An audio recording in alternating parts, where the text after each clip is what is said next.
నిన్న ఫ్రెండ్స్ అందరం కలిసి బెస్ట్ ఫ్రెండ్ అయిన శ్రవంతి వాళ్ళ ఇంటికి వెళ్ళాం. అక్కడ అందరం ముచ్చట్లు పెట్టుకుంటుంటే బయట నుంచి సౌండ్స్ వస్తున్నాయి. ఏంటా అని వెళ్ళి చూస్తే ఆంటీ మా అందరి కోసం లంచ్‌కి చేపల పులుసు చేయడానికి కట్టెల పొయ్యి రెడీ చేసుకుంటున్నారు.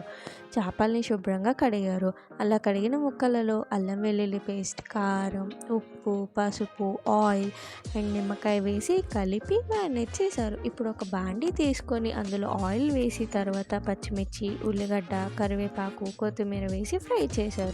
అందులో మ్యారినేట్ చేసిన చేప ముక్కల్ని వేసి చెదరం అవ్వకుండా కలిపేశారు. ఆయిల్ పైకి తేలగానే నానబెట్టుకున్న చింతపండు పులుసుని వేసేశారు. ఇందులోనే కాల్చుకున్న ఉల్లిగడ్డ పేస్ట్, ధనియాల పొడి మరియు ఫిష్ మసాలా వేసి కలిపేశారు. చూస్తుంటుంటేనే నోరూరిపోయింది కదా. మరి మీ ఫ్రెండ్స్ వాళ్ళ ఇంటికి వెళ్తే ఏం స్పెషల్స్ చేస్తారో కామెంట్ చేసేయండి. Like, share and subscribe to my YouTube channel. Thank you for watching.